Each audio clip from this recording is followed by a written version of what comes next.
ছাত্রদের এই আন্দোলন 3 দিন আগে ছিল কি রকম পরিস্থিতি, গত 2 দিনের পরিস্থিতি কি বানায় বলেন? 1 সপ্তাহের ব্যবধানে আইসা এখন কি দাঁড়াই? সারা দেশ মানে কলজা টিপ টিপ টিপ টিপ করতেছে। এর চাইতে বেশি আতঙ্ক আর কি হইতে পারে? মনে হয় যেন গোটা দেশের এতগুলো মানুষ আমরা একসাথে থাইকেও আলাদা হয়ে গেছে। নেটওয়ার্ক এই সেই বিভিন্ন ভাবে কেউ আমি কালকে থেকে মানে 100 মানুষ আমার ঢাকার পরিচিত, হুজুর জাগাতে লড়েন না, জাগাতে লড়েন না, জাগাতে লড়েন না। আশ্চর্য কথা। হায় মুসলমান, হায় মানুষ। বলেন, মানুষের জান মাল, মানুষের সার্বিক নিরাপত্তা সব কিছু কোনোটারই কোনো সময়ের আল্লাহ তাআলার দেওয়া দয়া ছাড়া, রহম ছাড়া স্থায়িত্ব নাই। স্থায়িত্ব ক্ষমতারও স্থায়িত্ব নাই।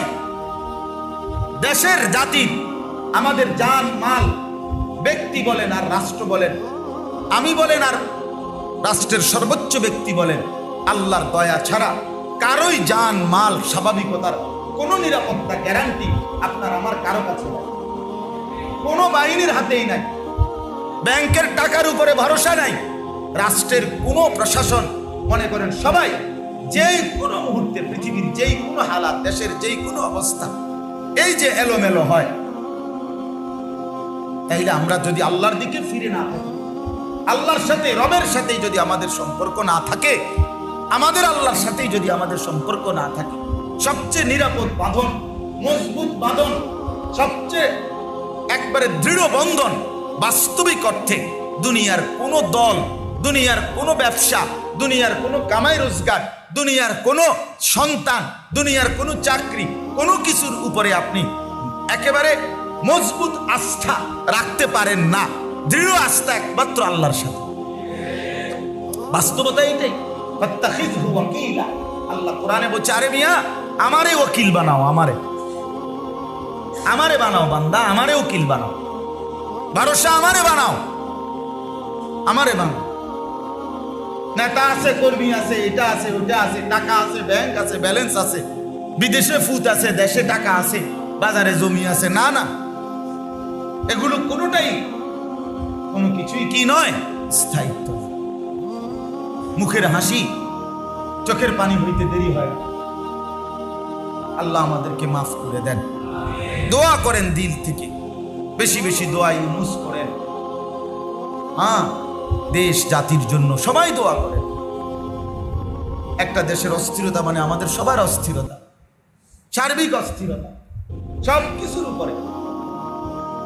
আল্লাহ আমার দেশকে শান্ত করে দেন। ওয়াহুয়াল্লাযী জাআলাল লাইলা ওয়ান নাহারা খিলফাতাল লিমান আরাদা আন ইয়াযাক্কারা। আল্লাহ বলেন, অতএব আমার স্মরণ, আমার জিকির, আমার বন্দেগীর জন্য বান্দা আমি রাত্র দিন এনেছি। তুমি আমারে ভুলো না, আমারে ভুলো না, আমারে ছেড়েও না বান্দা, কষ্ট পাইবা। আমারে ছাইরা কেউ কোনোদিন সুখ পায় না। আওয়ালাম ইয়ালাম আন্নাল্লাহা কাদ আহলাকা মিন ক্বাবলিহি মিনাল কুরুন মান হুয়া আশাদ্দু মিনহু কুওয়াতান ওয়া আকসারু জামাআ। কোরআনে আছে। আল্লাহ বলছে কারুনকে, কারুন পৃথিবীর সবচেয়ে বেশি সম্পদশালী এটা, আজও কেউ তার চাইতে সমান হয় না। এই তারে আল্লাহ কোরআনে বলছে। কারণ তুমি জানো না, সূরা কাসাসের মধ্যে আছে, তুমি জানো না আমি তোমার চাইতে আগে ইতিপূর্বে সম্পদেও বেশি, শক্তিতেও বেশি এরকম অসংখ্য ব্যক্তিকে না, ডাইরেক্ট জাতি, ডাইরেক্ট গোষ্ঠী সাবার ফেলেছি। আহলাকা, ধ্বংস করে দিছি। তোর মতো বেটা একজন, তুই বেটা কার, তুই আমার লোকে মাতবরি করস বেটা, ফাজিল কোথাকার। এর চেয়ে পরে ডাইরেক্ট আস্তা কওমে লূত, কওমে হুদ, গোটা নূহ আলাইহিস সালামের কওম সব তসতস করে ফেলছি আমি, তুই একজন বেটা অহংকার করো।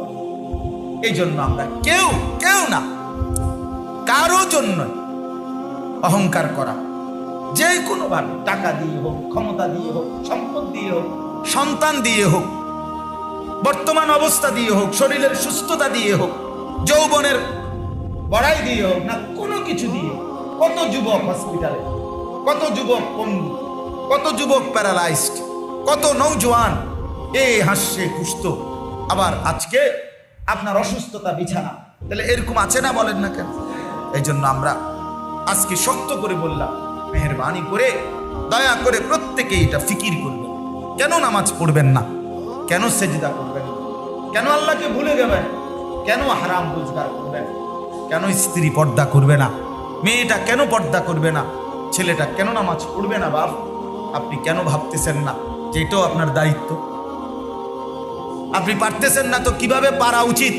ছেলেকে কিভাবে নামাজি বানাইতে হয়, মেয়েকে কিভাবে পর্দানশীল করতে হয়, স্ত্রীকে কিভাবে পর্দানশীল করতে হয়, নিজে কিভাবে হারাম থেকে বাঁচা যায়, হারাম রোজগার থেকে বাঁচা যায়, এর কি কোনো বুদ্ধি ওলামায়ে কেরামের কাছে নাই? কোনো সমাধান নাই ইসলামে? আপনি জিজ্ঞেস করেন। আলহামদুলিল্লাহ, আমি তো এবার হজের সফরে দেখছি 128 জন সাথী আমাদের সাথে ছিল আমার কাফেলায়। অসংখ্য মা, খুব ভালো লাগছে।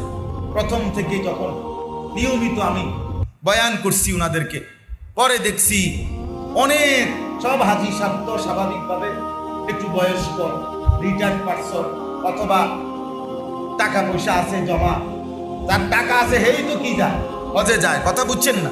যার কারণেও প্রত্যেকের টাকার মধ্যে কারো কিস্তি, কারো এই, কারো সেই, কারো চাকরির থেকে পেনশনের এগুলা অনেক কিছু। আলহামদুলিল্লাহ, আমার একটা ভাল লাগছে যে সবাই জিজ্ঞেস করছে পরে আইসা হুজুর আমারটাতে এরকম এরকম, আপনি হুজুর আমার এটা বুঝাই দেন। মানে একটা ভয় দিলের মধ্যে কাজ করছে। তাহলে জিজ্ঞাসা করছে, তো আমি যে দূর পারছি বলছি, যেটা পারি না এটা বলছি, আমি জিজ্ঞাসা করে দেবো, জিজ্ঞাসা করে দিছি। সবটা আমি জানি, আমি এটা বলতেছি না, সব আমি বলতে পারবো এটা আমি বলছি না, কিন্তু উলামায়ে কেরামের কাছ থেকে আপনি জিজ্ঞেস করেন, জীবন চলার জন্য পাথেয় গ্রহণ করে।